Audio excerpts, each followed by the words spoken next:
I will now put the Provost's motion to the vote. No, Geeky, that's enough of that nonsense. I will ask you to show a little respect for the chair. Shut up, Geeky. Give the man a chance. Thank you, my friend, the voice of reason in the wilderness.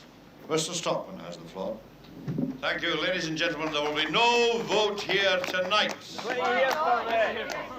We slick it, Curin, Temperance, Beast. What's your panic?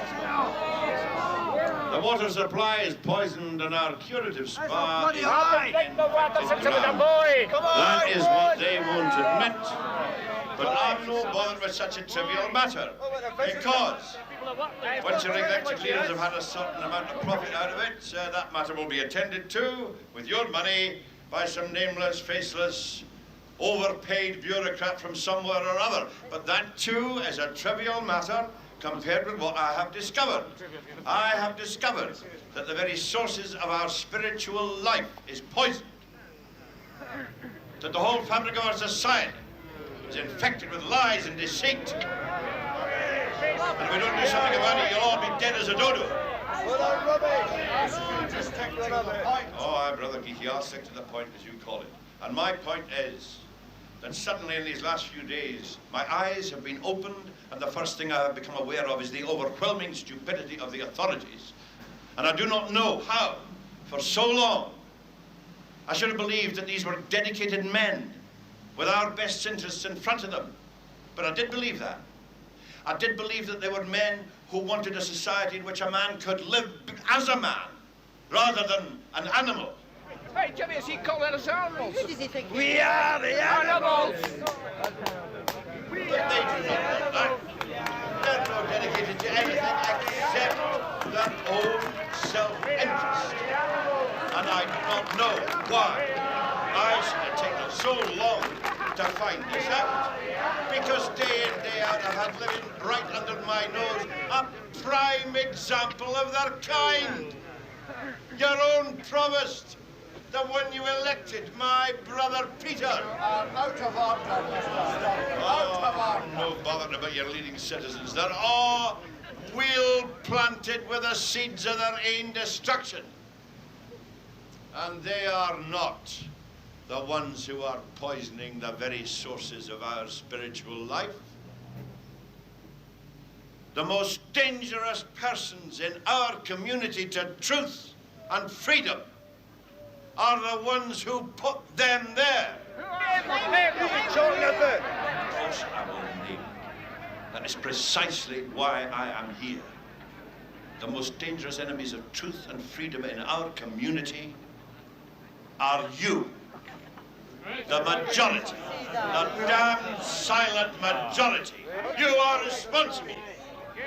Majority is always right, Stockman. That is the fundamental principle of democracy. All right, dear Mr. Houston, it's fundamental all right. It's fundamental trickery. And it is also the most obvious lie that any individual free-thinking man has got to fight against. Well, who are the majority? All over the world, there is a majority of fools over wise men. How then can it be right for fools to govern wise men? Tom!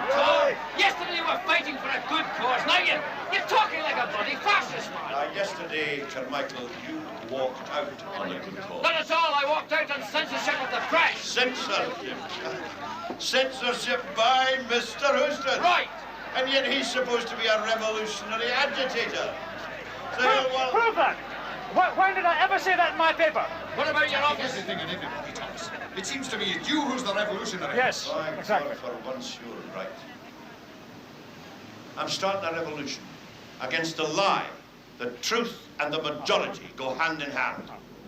What kind of truths do the majority generally rally around? Meaningless catchphrases, because that's what their leaders want. Their leaders do not want to declare a victory, they want the battle to continue because they believe that the continuation of a state of war is to their advantage, and far less do those leaders have the vision to see the new horizons of thought. That is something that is only given to a brilliant few. Keir Hardie, was such a man. Hey, you keep Keir Hardy out of What do you know about Keir Hardy? Keir Hardy won the battle. Now, 100 years later, Brother Geeky and his like are picking over corpses. The new horizons are far, far ahead of their miserable vision. Listen to me, my friends. You are not so stupid as to think that it was the majorities who achieved advances in the field of science. You can't be that stupid. And all I'm saying to you is that in the political arena, in the management of our society, it will be one man, one Keir Hardy, one brilliant individual leader of thought who will reveal to you the new horizons. The majority tramples the individual underfoot while he is searching for the truths of today. The majorities all over the world have to trample all the individuals under a million brutal feet. Yeah, whose side are you on? I'm not on any side anymore, Jimmy. No, no, no. Don't you see I have to be free? Your leaders want you on sides. One side against the other. Divide and conquer, one of them said. And by God, they conquer. Some of them are stupid enough to do it in his name. They conquer the individual. Trade unions, managements, political parties, whatever you like.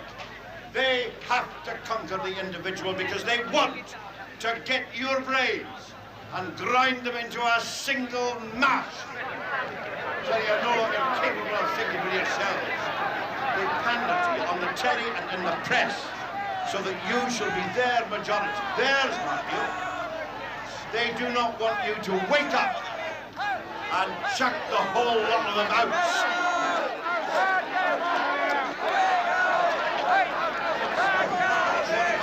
I am not exaggerating. They don't believe you. Of course they don't believe me because they are the majority, and the majority stifles the conscience of the individual. The point is, Mr. Stockman, that you want to close the spa and ruin this town. Well, that itself is unimportant. It's not unimportant to them because they are not going to ruin themselves. Well, you see, that's exactly what they are doing. That is the whole point. I mean, a majority becomes the enemy of the individuals who compose that majority. You are the enemy. The enemy are the people because you want to ruin the town. Oh, well, I would rather see this town ruined than have it flourish on a lie. What does it matter? A lying community is ruined. I mean, let it be razed to the ground. Let all communities who live by lies be exterminated like vermin.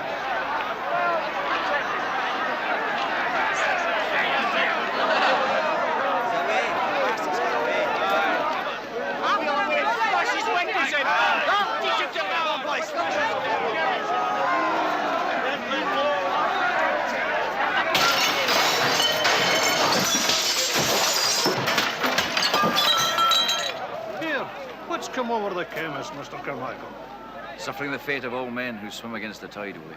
Aye. Hey, well, they have a dram or two inside him, is that it?